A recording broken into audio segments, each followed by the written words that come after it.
Hello students, hope you all are good at your homes. Today we are going to start new chapter from your NCERT book People as Resource from your economics.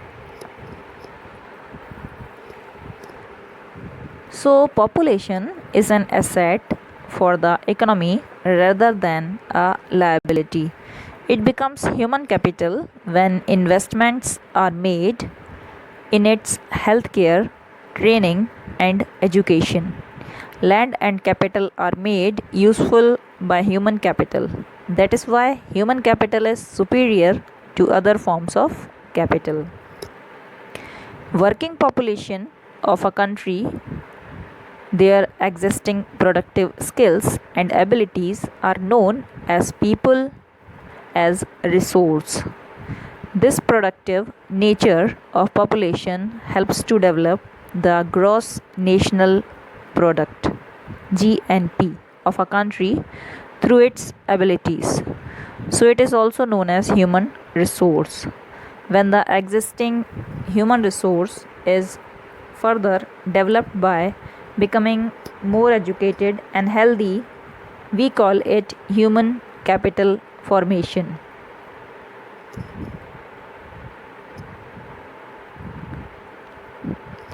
Investment in human capital. So, investment in human capital through education, training, and medical care yields a return just like investment in physical capital. For example, more educated or better trained persons earn higher income because they give higher productivity to their employers. In the same way, a healthier person can also give higher productivity and earn a good income. Population can be turned into a productive asset by spending resources on education and health for all, giving training to industrial and agricultural workers for using modern technology, providing useful scientific researches, and so on. Now we'll see investment in education and health. Educated parents are found to invest more heavily on the education of their children. They are also more aware of their children's need of nutrition and hygiene. A virtuous cycle is created in this case. Countries like Japan have invested heavily in human resources because they did not have adequate natural resources. They import the natural resources needed by the country. They have invested on people, especially in the field of education and health. These people have made efficient use of other resources like land and capital. Efficiency and technology evolved while people have made these countries developed. Now we'll see some economic activities by men and women. Activities which add value to the national income are called economic activities or market activities. So, these activities are classified into three sectors: primary sector, secondary sector, and tertiary sector.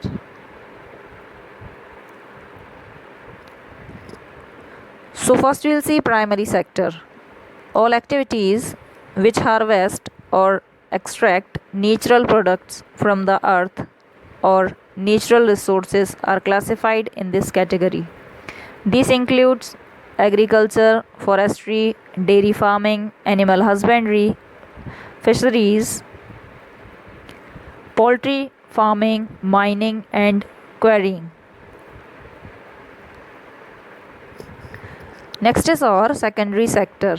Using products resulting from activities in the primary sector for manufacturing of finished goods are classified in this category. All manufacturing process and construction activities are included in the secondary sector. Next is our tertiary sector. All activities which support the primary and secondary sectors are classified in this category. This includes trade, transportation, communication, sales and services, education, health, tourism, banking, insurance, legal services, government, etc. So economic activities has two parts. First one is market activities and second one is non-market activities. So first we will see market activities. So in market activities, these activities involve remuneration to the person who perform an activity for pay or profit. For example, we can say production of goods or services including government services. Now what are non-market activities? These activities are not paid as production of these activities is for self-consumption or self-use or other non-remunerate activities. For example, women doing domestic work, looking after children are non-market activities, while men working in the fields earning money which they spend on rearing their families are market activities. This division of labor between men and women in families is due to historical and cultural reason.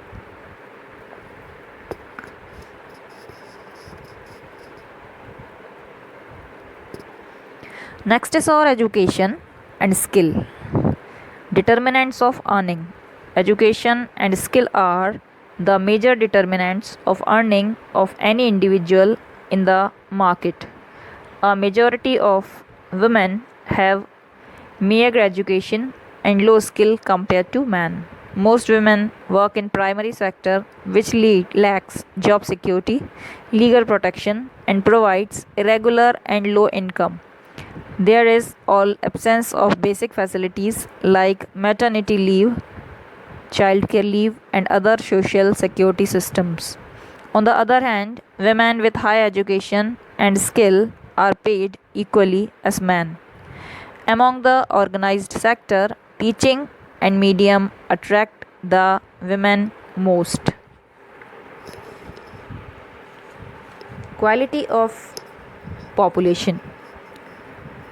Quality of population is the overall qualitative functioning of the population that signifies its social, economic and cultural growth and output. Education and health are the most important factors affecting quality of population.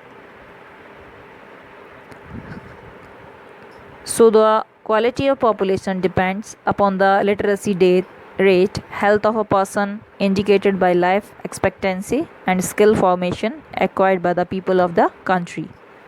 The quality of the population ultimately decides the growth rate of country.